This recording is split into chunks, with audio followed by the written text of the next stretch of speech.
Hello बच्चों, मैं गोविंद शर्मा आप सभी का आपके अपने परिवार एसवी गुरुकुलम पर एक बार फिर से हार्दिक स्वागत करता हूं। उम्मीद है आप सभी स्वस्थ होंगे, अच्छे होंगे और हमारी इस शानदार सी क्लास को लेने के लिए मेरे साथ आप जुड़ चुके होंगे। आज की क्लास में हम क्लास 10th के चैप्टर नंबर आपका 6 ट्रायंगल की एक्सरसाइज 6.3 के जो बचे हुए क्वेश्चन हैं, उनमें से कुछ क्वेश्चन आज की क्लास में देखेंगे और कुछ क्वेश्चन आपके जो रह जाएंगे वो कल की क्लास में हम देख लेंगे और उसी के साथ ये आपकी जो एक्सरसाइज है 6.3 वो भी कंप्लीट हो जाएगी। यानी कल ये आपका चैप्टर बिल्कुल एक्सरसाइज के सॉल्यूशन और आपके कॉन्सेप्ट के साथ आपका बिल्कुल क्लियर हो जाएगा। यदि आपने जो पीछे वाली इसकी चैप्टर की क्लासेस नहीं देखी हैं तो जाकर के आप चैनल पर देख लेना। वहाँ पर आपको कंप्लीट क्लास 10th मैथ्स के नाम से जो प्लेलिस्ट है वहाँ पर आपको सारी क्लासेस देखने के लिए मिल जाएंगी। यदि आप चैनल पर नए हो तो चैनल को सब्सक्राइब कर लेना, बेल आइकन दबा लेना, जिससे कि आने वाली वीडियोस का आपको समय से नोटिफिकेशन मिलता रहे।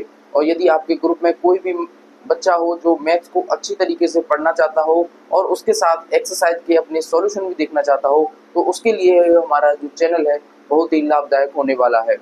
इसलिए आप इस वीडियो को ज़्यादा से ज़्यादा शेयर कीजिए ताकि वो भी इससे लाभ उठा सके और वीडियो को आप अंत तक जरूर देखा करिए ताकि जो मैं आपको क्वेश्चंस का सॉल्यूशन करवा रहा हूँ वो आपको पता चले कितने अच्छे तरीके से आपको सॉल्यूशन करवा रहा हूँ। तो अब चलिए स्टार्ट करते हैं हम आज की क्लास को और देखते हैं कि आज की क्लास में जो आपका फर्स्ट क्वेश्चन है क्वेश्चन नंबर 9, उसमें आपसे क्या पूछा गया है। बच्चों, आज की क्लास का जो आपका पहला क्वेश्चन है वो है आपका क्वेश्चन नंबर 9। इससे पहले हमने क्वेश्चन 8 आपके इस एक्सरसाइज के कर लिए। तो क्वेश्चन 9 में क्या कहा गया है आपसे कि क्वेश्चन नंबर 9 में कहा गया है कि आकृति आपका 6.39 जो आपको आकृति दे रखी है 6.39, उसमें जो एबीसी त्रिभुज है और एएमपी दो समकोण त्रिभुज है। आपको दो त्रिभुज दे रखे हैं ए बी और ये सी और एक ए एम पी, ये वाला दो त्रिभुज आपको दे रखे हैं। उन्होंने कहा है कि बी कोण, आपको बी कोण दे रखा है और एम कोण दोनों ही आपके समकोण दे रखी है।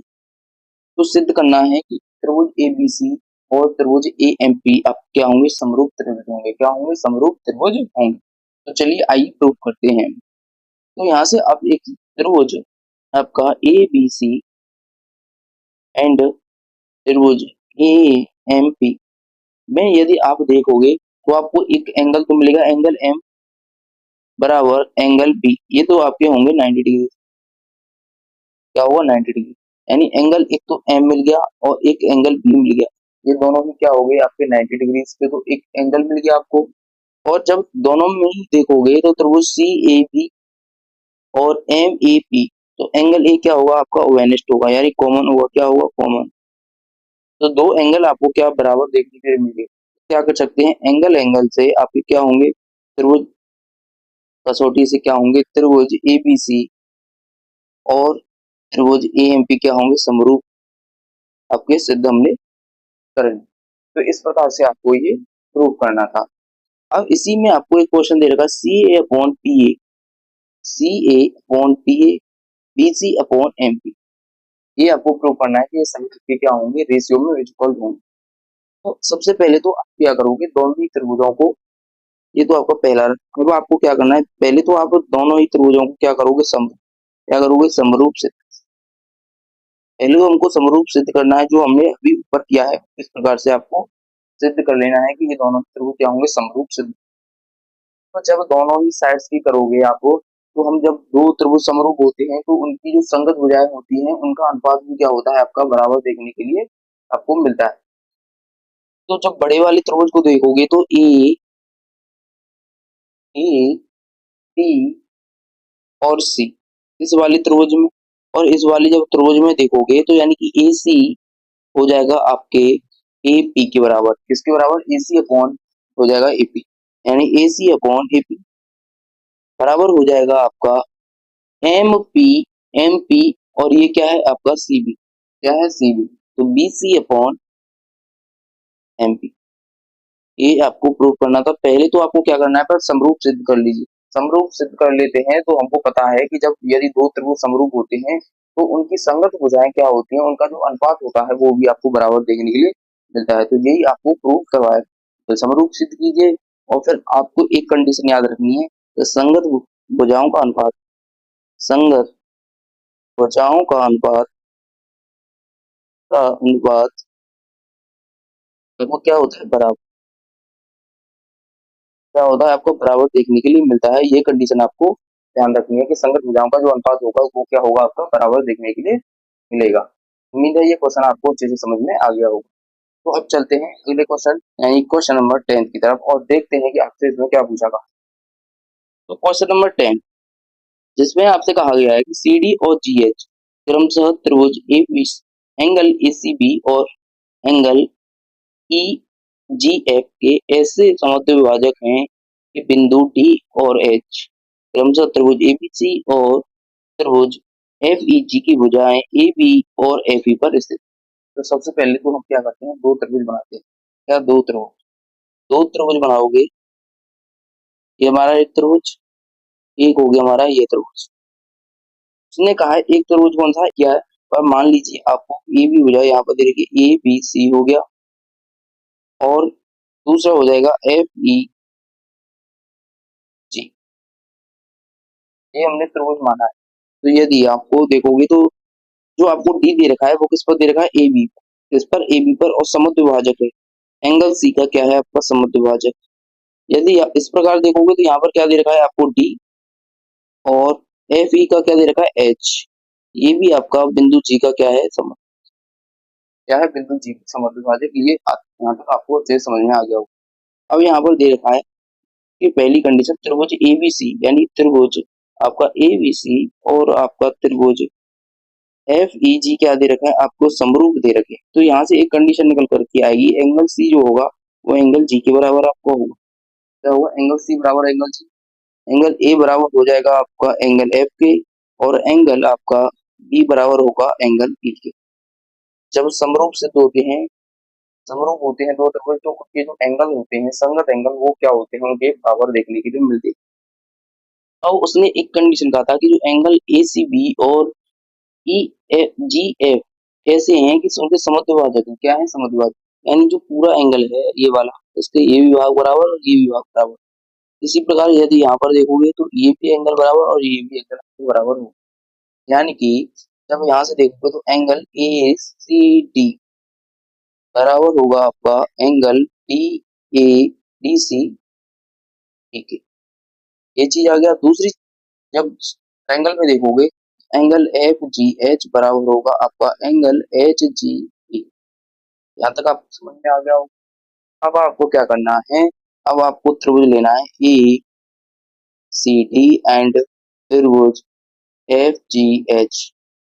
जब इस त्रिभुज को आप लोगे तो यहाँ से आपको क्या देखना है, जब हमने यहाँ से देख लिया कि आपके एक एंगल सी क्या मिल गया, एंगल ए सी डी बराबर मिल गया आपको एंगल एफ जी एच के, और यहाँ से एंगल ए बराबर हो गया एंगल एफ। तो यहाँ से एंगल एंगल से आपके क्या हो गए, त्रिभुज आपके ए सी डी समरूप होगा त्रिभुज एफ जी एच की।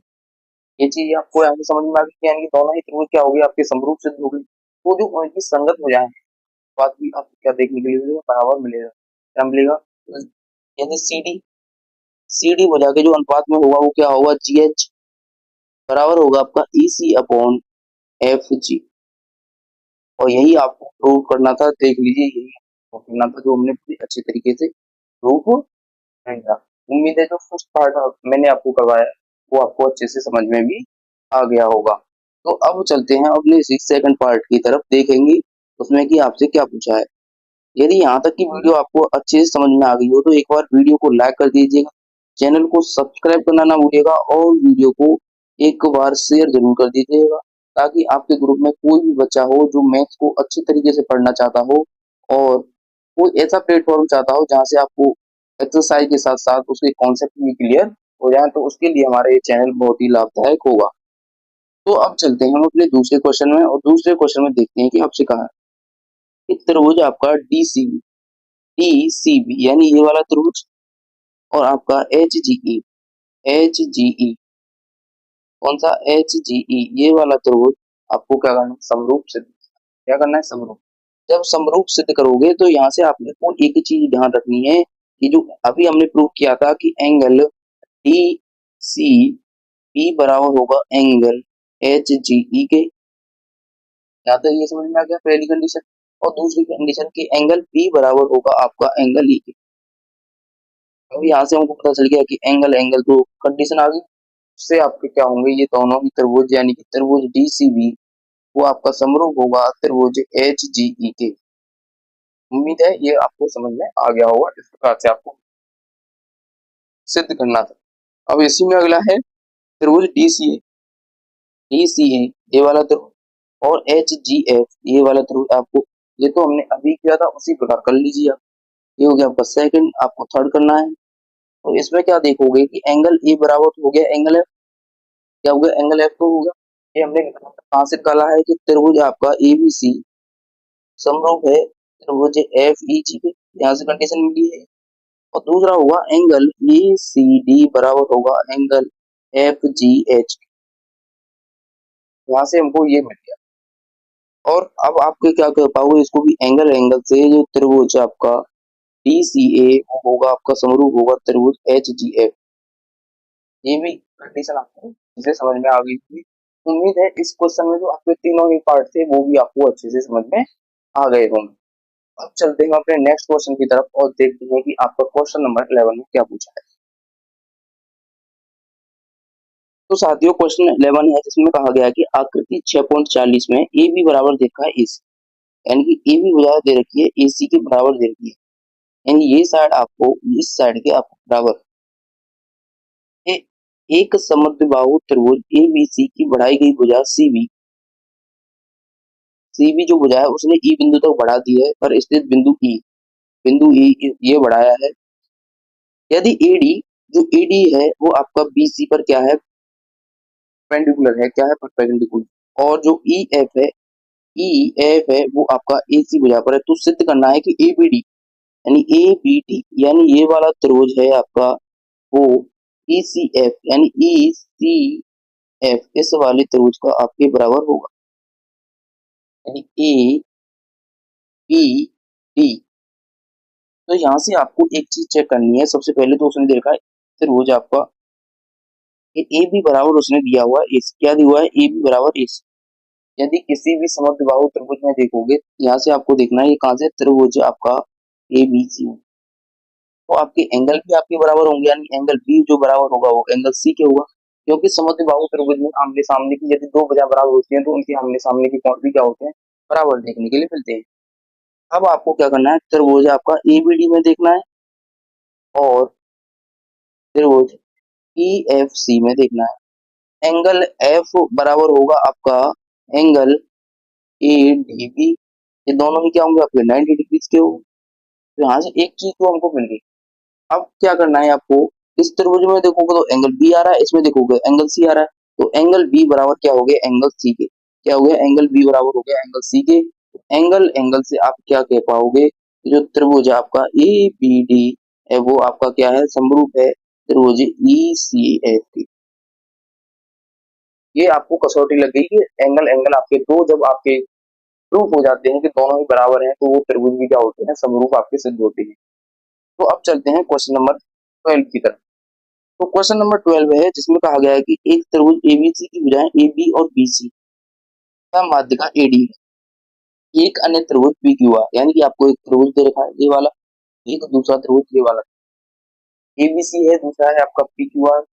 उसकी आपको एबीसी वाले की जो माध्यिका दे रखी है वो दे रखी है एडी, और पीक्यूआर की माध्यिका दे रखी है पी, जो कि आपने उसका क्रमशः भुजा पी क्यू क्यू आर तथा माध्यिका पी एम के समानुपाती है। दर्शाइए कि एबीसी और पी क्यू आर क्या है। तो चलिए आइए प्रूव करते हैं। तो ए बी बी सी और ए डी यानी ए बी बी सी और आपका ए डी ये आपके समानुपाती है। किसके समानुपाती हैं, आपके पी क्यू क्यू आर और आपका पी एम, ये आपके क्या है, समानुपाती। जब हमको त्रिभुज आपका एबीसी ये वाला प्रूव करना है और पी क्यू आर ये वाले दो त्रिभुज करने, तो वहां से आपको देखोगे कि ए बी आपको दे रखा है पी क्यू, ए बी दे रखा है पी क्यू एक साइड में दी, बी सी आपको दे रखा है क्यू आर के, और A D upon P M. ये आपको यदि किसी भी त्रिभुज को आपको चेंज करना हो तो आपको क्या करना होगा, यहाँ से यदि हम करें तो A D upon P M, AD upon PM। तो आइए चलिए देखते हैं हम इसको कैसे सॉल्व करें। तो हम क्या करेंगे अब बच्चों कि जो AB है और जो BC दे रखा है आपको BC अपॉन QR, यदि इसमें हम 2 से डिवाइड करते हैं, ये करते हैं 2 से डिवाइड, तो यानी AB अपॉन BQ बराबर होगा 1/2 BC अपॉन 1/2 QR बराबर हो जाएगा आपका AD अपॉन PM। यहाँ तक उम्मीद है समझ में आ गया होगा। 1/2 BC, 1/2 BC का आधा करोगे तो क्या होगा BD, क्या होगा BD, क्या होगा BD। तो यहाँ पर भी करोगे आधा, क्योंकि ये जो PM है वो माध्यिका है, तो 2 भागों में बराबर भागों, तो यहाँ से लिखोगे AB अपॉन BQ बराबर होगा आपका 1/2 BC, क्या होगा BD अपॉन क्यू आर, क्या हो गया क्यू एम के बराबर हो गया, और आपका AD अपॉन PM। ये आपको बराबर देखने के लिए। अब यहाँ से आप एक चीज चेक कर पाओगे कि जो ABD ये वाला जो त्रिभुज है, ये वाला जो त्रिभुज है वो आपका PQM की क्या हो गया, समरूप सिद्ध हो गया। त्रिभुज आपका ABD क्या समरूप हो जाएगा यहाँ से त्रिभुज PQM। 3 भुजाएं मिल रही है, तो ये भी आपको क्या हो जाएगा, प्रूफ आपको देखने के लिए मिल जाएगा। तो बच्चों अब यहाँ से आपको जो 2 त्रिभुज हैं वो क्या मिल गए, समरूप सिद्ध हो गए। तो यहाँ से आपको एक चीज मिल गया कि जब 2 त्रिभुज समरूप होंगे तो यहाँ से आपको कंडीशन मिल जाएगी, जो एंगल P होगा एंगल Q के बराबर होगा। ये तो आपको समझ में आ गया। तो एंगल B होगा वो एंगल Q के बराबर होगा। ये समझ में आ गया। आपको 2 चीज यहाँ उसने दे रखी है, जो AB है वो आपका PQ के अनुपात में है, और आपका जो BC है वो आपका QR के अनुपात में। तो यहाँ से आपको 2 भुजा मिल गई, यानी 2 साइड्स मिल गई। क्या मिल गई, 2 साइड्स मिल गई। और यहाँ से आपको 1 एंगल मिल गया। क्या मिल गया, 1 एंगल मिल गया। तो हम कह सकते हैं कि साइड एंगल साइड से आपका क्या हो जाएगा, ये यानी कि समरूप हो जाएगा। क्या हो जाएगा, समरूप हो जाएगा। उम्मीद है कौन सा त्रिभुज, आपका त्रिभुज ABC, और आप समरूप होगा त्रिभुज PQR के। उम्मीद है ये क्वेश्चन आपको समझ में आ गया होगा। तो आज की क्लास में बस हम इतना ही रखते हैं। तो बच्चों उम्मीद है आज की क्लास आपको पसंद आई होगी। किसी भी क्वेश्चन में कोई डाउट लगी तो आप कमेंट कर देना। अगर आपको अच्छी लगी हो तो आप वीडियो को एक बार लाइक कर दीजिएगा, चैनल को सब्सक्राइब कर लेना, जिससे कि आने वाली वीडियोस का आपको समय से नोटिफिकेशन मिलता रहे। अब एक और क्लास आएगी कल, और उसी के साथ ही आपका चैप्टर कंप्लीट हो जाएगा। इसी के साथ हम इस वीडियो में विराम लेते हैं। नमस्कार, जय हिंद, राधे राधे, जय श्री कृष्ण।